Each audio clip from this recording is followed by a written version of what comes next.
कि गाजियाबाद में अपनी भांजी के साथ छेड़छाड़ का विरोध कर रहे हमारे एक पत्रकार साथी विक्रम जोशी की निर्मम हत्या ने पूरे उत्तर प्रदेश में गुंडा राज का चेहरा बेनकाब कर दिया है। जब दिल्ली के राष्ट्रीय राजधानी दिल्ली एनसीआर के साथ उत्तर प्रदेश के गाजियाबाद में ये हालात हैं, तो अंदाजा लगा सकते हैं कि यूपी की आदित्यनाथ सरकार में गुंडा राज और जंगल राज किस प्रकार से सर चढ़कर बोल रहा है। दिवंगत पत्रकार हमारे साथी विक्रम जोशी के परिजनों के साथ तो मैं अपनी संवेदनाएं व्यक्त करता हूं, पर क्या यह नहीं दर्शाता कि उत्तर प्रदेश, जहां से प्रधानमंत्री खुद सांसद हैं और जहां राम राज्य की स्थापना करने का वादा कर आदित्यनाथ सत्ता में आए थे, राम राज्य तो दूर, प्रदेश में व्यापक गुंडा राज भाजपाइयों ने पैदा कर दिया है। साफ है कि उत्तर प्रदेश में कानून व्यवस्था और कानून के शासन नाम की कोई चीज बची नहीं है और कानून व्यवस्था और सरकार का पूरी तरह से दिवाला निकल चुका है। उत्तर प्रदेश की यह घटना और ज्यादा दुर्दांत है। 16 जुलाई 2020 को हमारे दिवंगत पत्रकार साथी विक्रम जोशी की 17 साल की भांजी, उसके साथ छेड़छाड़ रवि नाम का एक गुंडा करता है और उस बिटिया के भाई को सरेआम विजयनगर गाजियाबाद में पीटता है।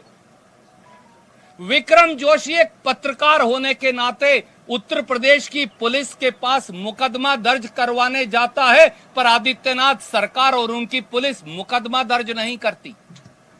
रवि, छोटू और अन्य बदमाश फिर घात लगाए बैठे रहते हैं और जब विक्रम जोशी अपनी बहन के घर माता नगर गाजियाबाद में 20 जुलाई को जाता है, तो ये गुंडे 8 बजे साय को घर पर हमला बोलते हैं, शीशियां फेंकते हैं। विक्रम जोशी फिर पुलिस को फोन करता है, एसएचओ को फोन करता है, एसएचओ आने से इनकार कर देता है और जैसे ही विक्रम जोशी घर से बाहर जाता है दोनों बच्चियों के साथ, तो उसकी 11:30 बजे नृशंस हत्या की जाती है। उसकी छोटी सी अबोध बिटिया अपने बाप को जगा जगा कर कह रही है कि पापा उठ जाइए, पापा उठ जाइए और हमें घर लेकर जाइए, परंतु विक्रम जोशी दोबारा कभी आंख नहीं खोलते। आदित्यनाथ जी, क्या आपकी भी कभी आंख खुलेगी? आदित्यनाथ जी, काश आपकी भी बेटियां होती, काश आपका भी परिवार होता, काश आपने भी अपनी भतीजी और भांजी के साथ छेड़छाड़ की व्यथा सही होती, काश आपके परिवारजनों को भी गुंडे विजयनगर गाजियाबाद में अगर आपको मालूम होता पीटते तो पता होता कि दर्द कैसे होता है। परिवारजनों का खोने का दर्द क्या होता है, क्या मुख्यमंत्री आदित्यनाथ जी समझते हैं? और उत्तर प्रदेश में तो साथियों पत्रकार होना पाप हो गया। पत्रकारिता उत्तर प्रदेश में पाप हो गई है, अपराध हो गई है। याद करिए 29 अक्टूबर 2019 को लखीमपुर में इसी प्रकार से रमेश मिश्रा नाम के पत्रकार की दिन दहाड़े हत्या कर दी गई।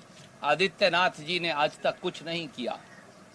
मिर्जापुर में मिड डे मील में नमक रोटी खिलाने की खबर दिखाने वाले पत्रकार पर एफआईआर दर्ज कर दी गई। मिड डे मील में दूध में पानी मिलाकर बच्चों को दिए जाने की उत्तर प्रदेश में कलई खोले जाने वाले पत्रकार भी पर वही एफआईआर कर दी गई। बनारस में प्रधानमंत्री मोदी जी द्वारा गोद लिए गए गांव की हकीकत उजागर करने वाले पत्रकार को सुप्रिया शर्मा पर भी मुकदमा दर्ज कर लिया गया। योगी जी द्वारा फैजाबाद में खुद लॉकडाउन का उल्लंघन करने की खबर दिखाने वाले वायर के एडिटर सिद्धार्थ वरदराजन जी आज भी एफआईआर और मुकदमा भुगत रहे हैं। बिजनौर में 5 पत्रकारों पर आदित्यनाथ जी ने एफआईआर दर्ज कर ली। आजमगढ़ में जब एक पत्रकार ने ढोल की पोल खोल दी तो उसे एफआईआर दर्ज कर जेल की सलाखों के पीछे भेज दिया गया। नोएडा में गाजियाबाद के साथ जो लगता है, पत्रकारों पर आदित्यनाथ जी की पुलिस ने गैंगस्टर एक्ट लगा दिया। क्या पत्रकार अब भाजपा को गैंगस्टर और गुंडे नजर आते हैं? एक पत्रकार प्रशांत ने ट्विटर पर कुछ लिख दिया तो मुकदमा दर्ज हुआ, बड़ा मुश्किल से सुप्रीम कोर्ट से छुटकर आया है। यूपी में घटिया पीपीई किट की खबर चलाने वाले स्थानीय चैनल के खिलाफ एफआईआर दर्ज कर एसआईटी की जांच बिठा दी गई।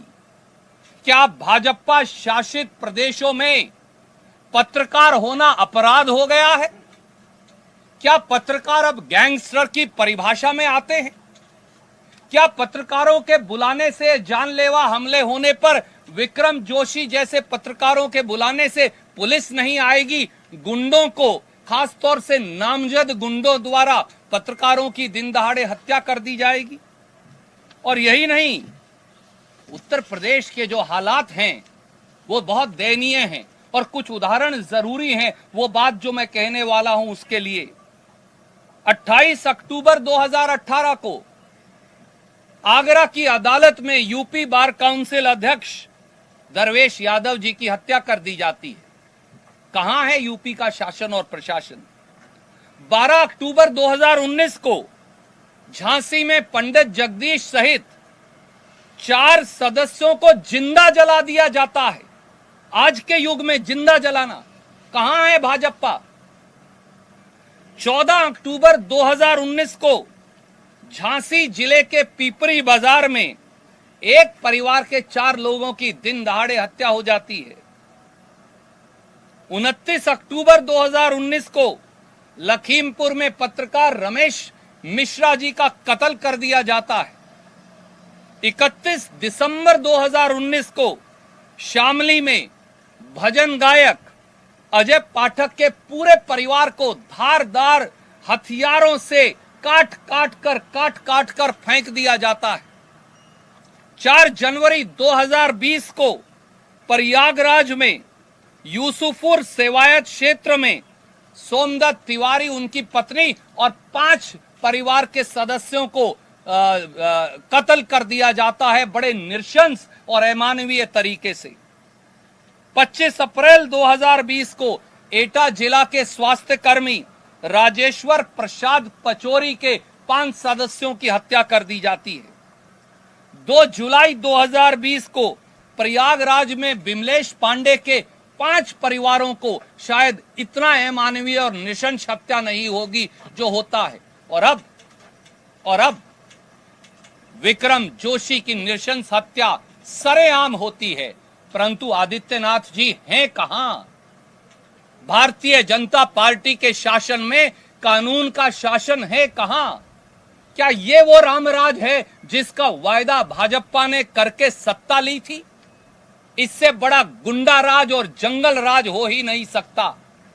भारतीय जनता पार्टी ने उत्तर प्रदेश को अपराध प्रदेश में तब्दील कर दिया है और हमारी ये मांग है कि अगर आदित्यनाथ जी उत्तर प्रदेश के नागरिकों की रक्षा करने में असक्षम हैं, जैसा साफ साबित हो रहा है, तो उन्हें अपनी गद्दी पर बैठे रहने का अधिकार नहीं। ऐसे मुख्यमंत्री को खुद ब खुद इस्तीफा दे देना चाहिए।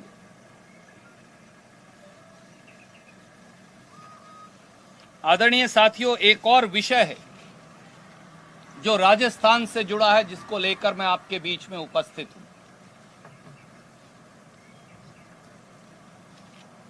भारतीय जनता पार्टी लगातार राजस्थान की चुनी हुई सरकार को गिराने का षड्यंत्र कर रही है।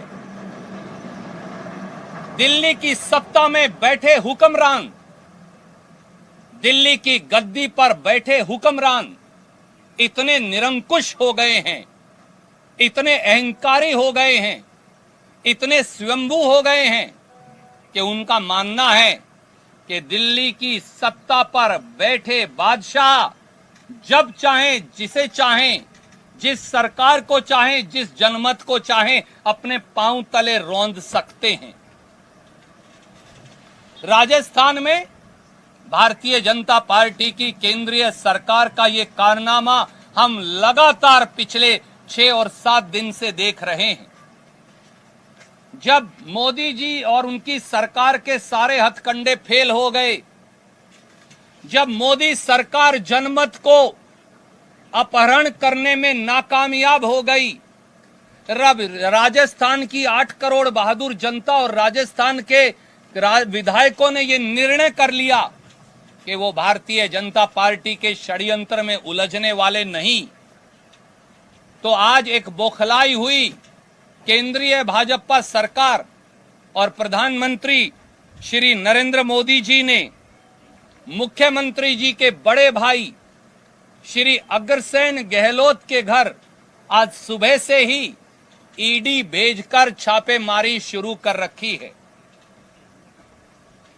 दोस्तों याद करिए, जैसे ही राजस्थान में भारतीय जनता पार्टी का चुनी हुई सरकार को गिराने का षड्यंत्र शुरू हुआ, तो 13 जुलाई 2020 को इनकम टैक्स और ईडी के छापे मारे गए।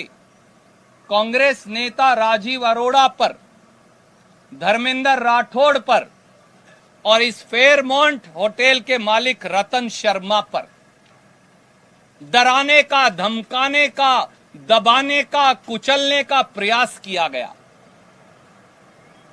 जब उन्हें लगा वो इस षड्यंत्र में कामयाब नहीं होंगे, क्योंकि उन्होंने राजस्थान की अस्मत को चुनौती दी है, राजस्थान के स्वाभिमान को चुनौती दी है, प्रजातंत्र को चुनौती दी है, जनमत को चुनौती दी है, तो फिर उन्होंने 20 और 21 जुलाई 2020 को इनकम टैक्स और ईडी के बाद सीबीआई भेज दी। हमारी एक विधायिका साथी, जिन्होंने खेल के क्षेत्र में देश का और राजस्थान का नाम रोशन किया, कृष्णा पूनिया जी से 21 और 22 जुलाई 2020 को जबरन सीआईडी की टीम्स भेजकर जांच करवाई गई। 20 और 21 जुलाई 2020 को सीबीआई की उनसे पूछताछ की गई। सब जानते हैं सीबीआई की ये 20 और 21 जुलाई की कृष्णा पूनिया जी से पूछताछ दिल्ली में बैठे हुक्मरानों और निरंकुश शासकों का विधायकों पर दबाव डालने का एक हथकंडा था। इसके बाद कल 21 जुलाई 2020 को सीबीआई मुख्यमंत्री श्री अशोक गहलोत के ओएसडी श्री देवाराम को पूछताछ के लिए बुलाती है। जब इन सारे हथकंडों में फेल हो गए, तो फिर आज 22 जुलाई को श्री अग्रसेन गहलोत, जिनका कसूर केवल इतना है कि वो मुख्यमंत्री श्री अशोक गहलोत के बड़े भाई हैं, ना वो राजनीति में है, ना उनका राजनीति से कोई सरोकार, आज उनके घर पर सुबह से केंद्रीय सशस्त्र बल लगाकर ईडी की रेड कर रहे हैं। सीआरपीएफ और बीएसएफ को वो साथ लेकर आए। आदरणीय नरेंद्र मोदी जी, आपने इस देश में रेड राज पैदा किया हुआ है। आपके रेड राज से राजस्थान डरने वाला नहीं। आपके रेड राज से राजस्थान की 8 करोड़ जनता घबराने वाली नहीं। आपके रेड राज से आपकी ईडी, आपके इनकम टैक्स, आपकी सीबीआई, जो भाजपा के अग्रिम संगठन हैं, जब सब कुछ फेल हो जाता है, जब पार्टी फेल हो जाती है, जब भाजपा का नेतृत्व फेल हो जाता है, तो ईडी, सीबीआई और इनकम टैक्स आगे आ जाते हैं। राजस्थान के मुख्यमंत्री अशोक गहलोत, राजस्थान के बहादुर विधायक डरने वाले नहीं।